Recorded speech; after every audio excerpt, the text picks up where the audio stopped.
We've gone to great lengths at APG Power Company to train our staff to recognize and respond to cybersecurity threats. I never imagined we'd fall victim to a cyber attacker, let alone that I'd be here sharing our cautionary tale to help other utilities avoid the same fate. I'm grateful to be given the opportunity to speak here today. I'll try as candidly as I can to tell the committee what went wrong and what we could have done differently. It started simply enough.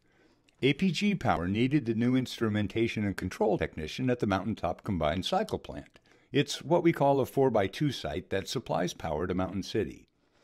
Our HR department worked with the plant manager to understand the role and the candidate requirements and posted the job on our website. Well, when the job posted to APG's website, it also cross-posted to other internet-based job boards.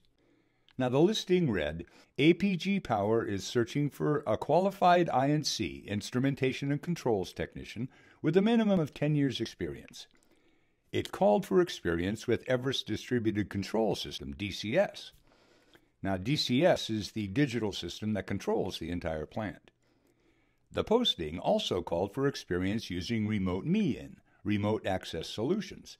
It also indicated the job was in the Mountain City region, and it listed the pay and identified the URL for APG Power's website to apply. When the job posting went live on APG's website, a notification got sent to a nation-state cyber adversary through their RSS feed, instantly alerting them to the job opportunity. Apparently, it took only a quick review of the posting for the cyber adversary to notice key details that we'd provided that could possibly be exploited. The name of the DCS system being used, the location of the power plant, and the fact that it's owned and operated by APG Power Company. There was enough in that posting to lead them to more critical information. So the adversaries started reconnaissance, looking first for the target facility on APG Power's website to what we post about our assets. Sure enough, on APG's generation page, they found pictures, locations, and information about each of our generation sites. Lo and behold, there's a site near Mountain City called the Mountaintop Generation Plant. There is even a picture and a media contact on the website.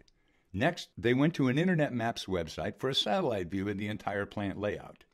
Security boundaries, guard shacks, signage at the boundary on the road, license plates, and were able to estimate the number of people typically working on a normal day based on a count of the cars in the parking lot. With the plant information in hand, the adversary went to a popular job networking website to search for any current employees that work at that particular APG plant and found that the plant manager and the maintenance superintendent both had social media profiles that indicated they work at Mountaintop. The adversary sent them both connection requests that mentioned that they presented at a large industry event and that they'd even met briefly at the conference. We suspect that the cyber attacker searched the internet for Everest press releases, but none would have come up. They then searched for images and archived web pages using tools like their Rewind Time Machine, and there they found a cache case study from 2 years ago that talked about our success installing a security console in the DCS and upgrading the DCS to the latest version in record time. Using the cache page date to determine when the page was posted, the attacker then looked to see the latest DCS software based on that date and concluded that the PLC firmware was likely version 9.0. Further searching led the attacker to another posting, and this was critical. It was a picture of local Explorers Club members in the control room with the operators in the background that was taken during a tour of the Mountaintop plant. The picture posted to the web is compressed, but it was taken with a 16-megapixel DSLR and could be viewed at full resolution when downloaded. The cyber attacker honed in on the operator screens in the background and was able to determine the plant configuration and normal operating conditions from the dashboards. The metadata of the picture also contained information about the date and time taken, the type of camera, and the location. We know that the attacker researched vulnerabilities from publicly available databases and found 15 associated with the PLC's firmware version 9.0. The attacker went to popular IoT and OT web crawlers, zoomed into the location of the plant, then found a web-connected security camera that showed the IP address and the camera make and model. So, let's review what the adversary already knows.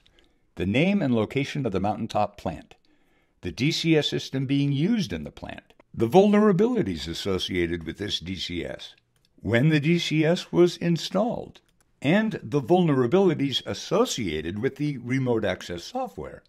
They know the 2 top-ranking positions at the plant and their names. They know APG Power's email convention, the IP range assigned to APG Power and the IP addresses used at Mountaintop, and the configuration information of the DCS from the Youth Explorers Club page, plus the current DCS exploits that have already been developed and are freely available from the dark web. So this is how the cyber attacker started the attack.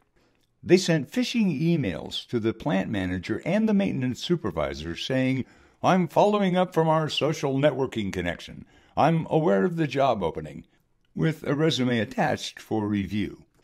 As you may have guessed, the Word file was embedded with malware that exploits the SMB protocol used by Word Template, allowing the attacker to install a remote access Trojan, or RAT, to gain access to the operations manager's laptop to monitor normal activity. The attacker also noticed that the maintenance superintendent had Remote Me In Client installed on his laptop to access the plant's DCS engineering workstation, and was able to steal the configuration files along with the maintenance superintendent's login credentials, username, and password. With all that, the attacker was able to establish a remote connection to the DCS using the Remote Me In software, and from there it was game on. So what went wrong? We didn't have control of APG Power's critical information.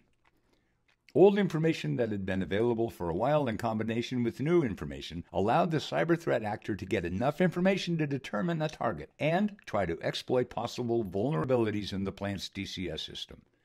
Operational security processes, or OPSEC, were not in place and allowed critical information to be publicly released by the Human Resources Organization. Now, APG Power did not recognize that some information could be non-critical, but when aggregated with other information could become critical and used by a cyber threat actor. So what could we have done better? Well, there could have been a process in place to review job postings that might have caught the critical information release. APG Power security officials could have searched and used tools to understand their information exposure from third parties. And employees' individual work information on their personal social media accounts made them targets. Realizing how this information can be used, we could have informed the employees of the do's and don'ts of social media.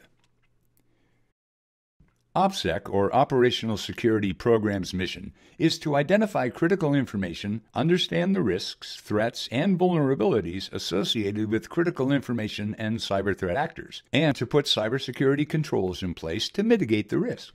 Best of all, it doesn't require expensive tools or technology, and improves your cybersecurity defense in depth. Some OPSEC cybersecurity controls could be enhanced awareness training for all staff, enhanced role-based training for specific job functions, acceptable social media use guidance, internal communications review and approval process, visitor escort policy, procurement policies, document and information classification policies. If something just doesn't look right, pause and ask the question, could this information be used by itself or in conjunction with other publicly available information by a cyber attacker to give them the knowledge they need to target our utility for a cyber attack? OPSEC is everyone's responsibility. Awareness is key. Your particular job function could be enhanced by new or updated processes to better protect the utility's critical information.